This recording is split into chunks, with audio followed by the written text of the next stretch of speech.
പാളയത്ത് കാറ്റ് എങ്ങോട്ടാണ്? പാളയത്ത് കാറ്റ് ഇടത് സൈഡിലേക്കാണ്. LDF ആണ്. സ്ഥാനാർത്ഥി എൻ്റെ വീട്ടിലും വന്നിരുന്നു.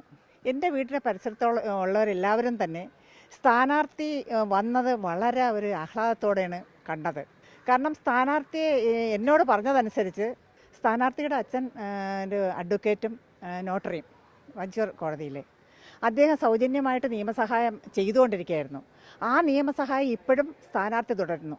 സ്ഥാനാർത്ഥി വഞ്ചൂർ കോടതിയിലെ ഒരു പ്രാക്ടീസിങ് അഡ്വക്കേറ്റാണ്. അപ്പോൾ ഈ നിയമസഹായത്തോടൊപ്പം സ്ഥാനാർത്ഥി വഞ്ചൂർ കോടതിയിൽ സ്ത്രീകൾക്ക് വേണ്ടിയിട്ടുള്ള കേസുകളാണ് കൈകാര്യം ചെയ്യുന്നത്. അതെല്ലാം തന്നെ നമ്മുടെ വാർഡിലുള്ള സ്ത്രീകൾക്ക് പോസിറ്റീവായിട്ട് വരും. തിരുവനന്തപുരം നഗരസഭയെ സംബന്ധിച്ചാണെങ്കിൽ 90,000-ലധികം പേര് ഈ ക്ഷേമ പെൻഷൻ വാങ്ങിക്കുന്ന ഒരു നഗരസഭയാണ് തിരുവനന്തപുരം നഗരസഭ എന്ന് പറയുന്നത്. അതുപോലെ തന്നെ 591 പേരാണ് അതിദരിദ്രരായിട്ടുള്ള പട്ടികയിൽ കണ്ടെത്തിയത്. അതിൽ 339 പേരെ ഫ്ലാറ്റ് കൊടുത്ത് സംരക്ഷിച്ചു.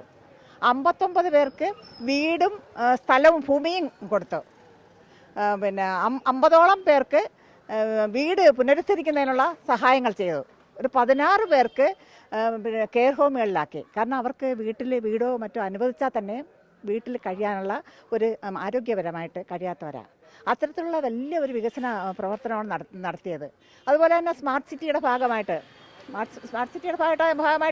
400-ലധികം റോഡുകൾ സ്മാർട്ടാക്കി. ഈ വികസന പ്രവർത്തനങ്ങളും ഈ ക്ഷേമ പ്രവർത്തനങ്ങളും ഒക്കെ പാളയം വാർഡിൽ ഇടതുമുന്നണിക്ക് വോട്ടായി മാറുമോ? ഇടതുമുന്നണിക്ക് വോട്ടായി മാറണം.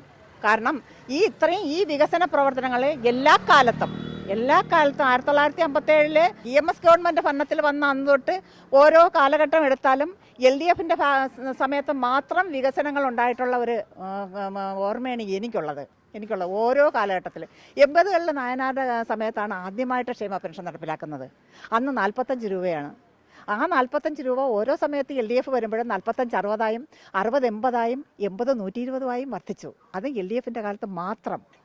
ഈ പ്രതിപക്ഷത്തിൻ്റെ ആരോപണങ്ങളൊക്കെ മുനയൊടിക്കുന്ന തരത്തിൽ വികസനം ആളുകൾ മനസ്സിലാക്കുന്നുണ്ടോ? ആളുകൾ മനസ്സിലാകാത്ത എന്താണെന്ന് വെച്ചാൽ നമ്മുടെ വീടുകളിലിരിക്കുന്ന മാധ്യമങ്ങളാണ്, ചാനലുകളുടെ ഒരു സപ്പോർട്ട് LDFിന് കുറവാണ്. അത് ആണ് ജനങ്ങൾ കണ്ടുകൊണ്ടിരിക്കുന്നത്. ജനങ്ങളിലെത്തിക്കുക. ഈ എല്ലാ ആൾക്കാരും ഈ ആനുകൂല്യങ്ങൾ ലഭിച്ചുകൊണ്ടിരിക്കുന്ന ആൾക്കാരാണ്. കുറേയേറെ ആൾക്കാർ അത് മനസ്സിലാക്കുന്നുണ്ട്. തിരുവനന്തപുരം ഇടതുമുന്നണിക്ക് ആകാനേ സാധ്യതയുള്ളൂ.